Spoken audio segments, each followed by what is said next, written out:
All right, welcome to OT Process 1. This is your physical disabilities assessments class for adults and pediatrics. So this is going to be a very dynamic, exciting class. We're going to have some guest lectures. We're going to have some inter and intra-professional collaboration lab.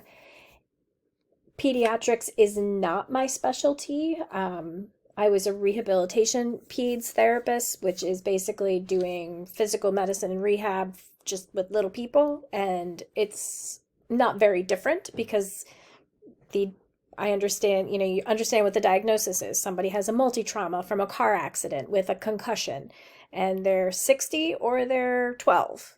I just, the evaluation's the same, but you look at it from a little bit of a different lens from that play, return to school, what are chores sort of lens versus work, be a caregiver, household chores, driving. So the evaluation is very similar because it's the same components, but it's just from that different lens.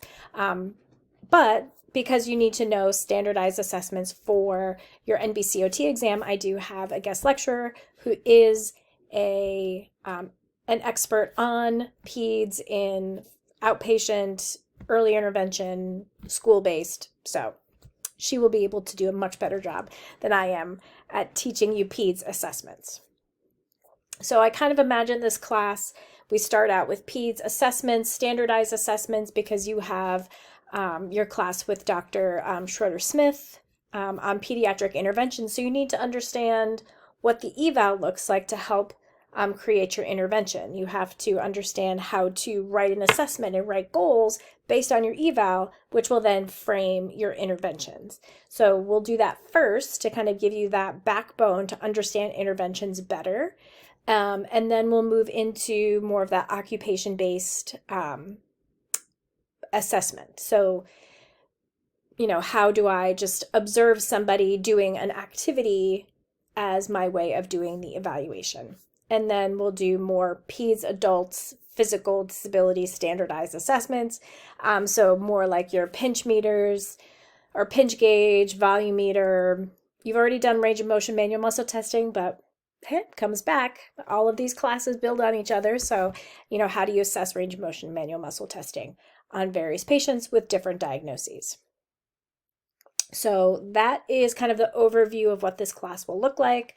Your Moodle looks very similar. These are your required texts, APA 7 manual, your OTPF first and foremost, your APA 7 manual.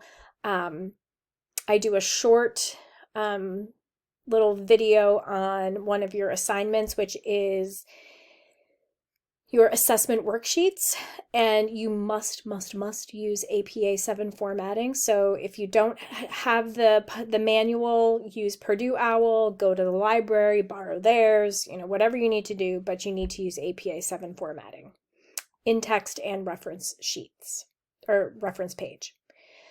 Asher's is your new one of your new texts. It is your assessments book. Before you go to Google, before you go anywhere, look in Asher's because likely the answers are going to be there.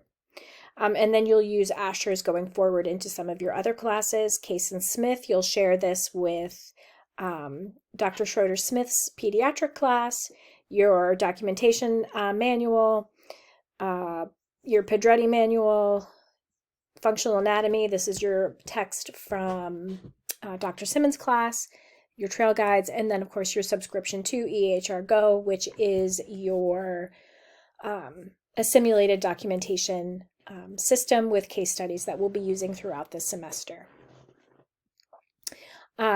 Announcements, so anything for the class I will put here. Muddy points, anything you have for me, you put here. ICE videos, and then your research page from the library. So that is Moodle. That should look pretty familiar. Q&A if you have any questions for me specifically for the syllabus. And then here is your orientation, just kind of prepping you for an activity that you need to do so that I know that you've actually gone through EHRGO and you know how to use it. So that is Moodle. Right. So let's go through some of these assignments.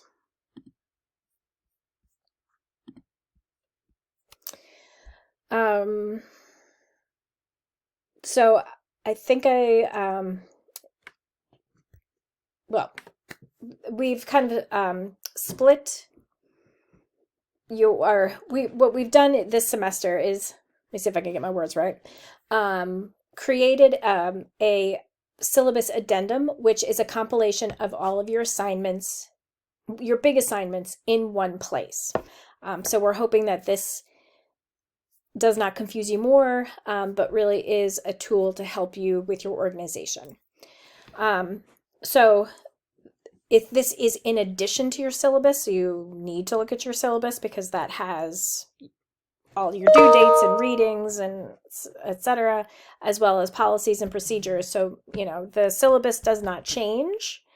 The policies and procedures, I should say, do not change, but you do need to review them to make sure that, we're all on the same page. But this addendum is that compilation of your assignments. So some of this should look familiar. It's right from the front of your syllabus, the breakdown of the different assessments, and then a brief overview of what those assessments are, and then we go into what the details of the assignments are and the rubrics. So the first big assignment is your assessment worksheets, and I did put a little video on my expectations for those assignments.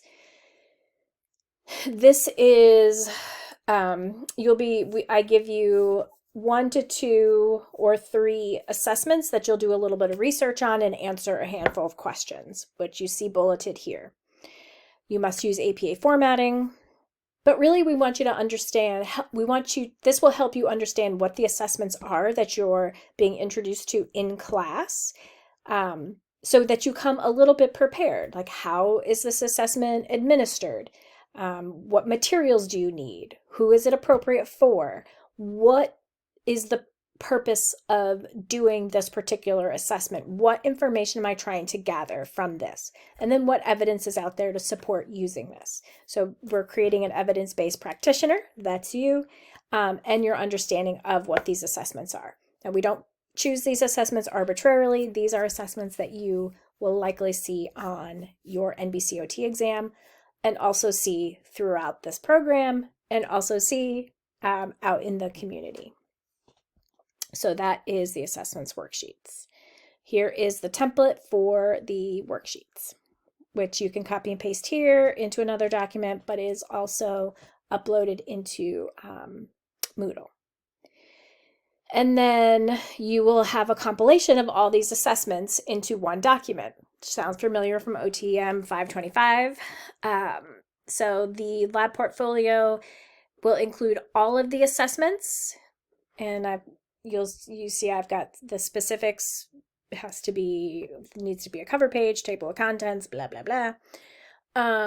It can be an e-portfolio, or it can be in a physical binder.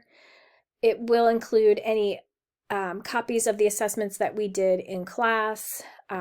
Maybe you'll have a blank one to take with you. So if it's free to the public, I should say. The blank ones if they're free to the public, but otherwise you'll have the ones that you did in class. All right. And anything that you do with the assessment worksheets, any edits, any feedback that I have given you, you need to make sure that you are modifying these and uploading those with the feedback. Otherwise, points will be deducted from your final portfolio grade.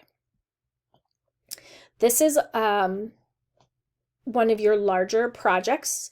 This is the creation of a testing kit. You've got 2 separate testing kits. One is sensation and coordination, and one is vision and cognition. So make sure you're looking at the syllabus for the exact due dates.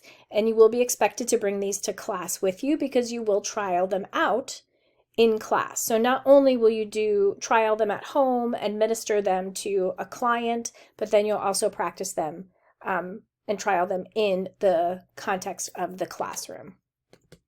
And the expectations of this are that this is something that you can grab and go and take with you into a client's room or into outpatient or in-home health. So this is something that can be used with both adults and peds.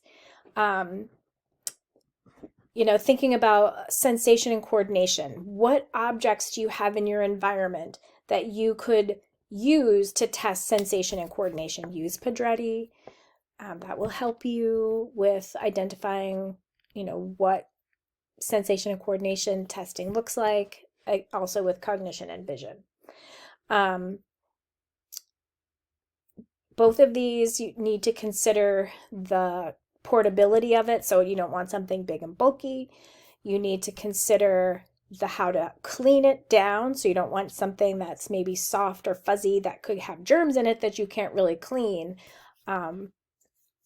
So those are some things to consider. You also need to include in these a grading rubric. So how are you scoring? What is the basis of the score? What does the numbers mean? So again, that interpretation. And then what is the script? What are you saying?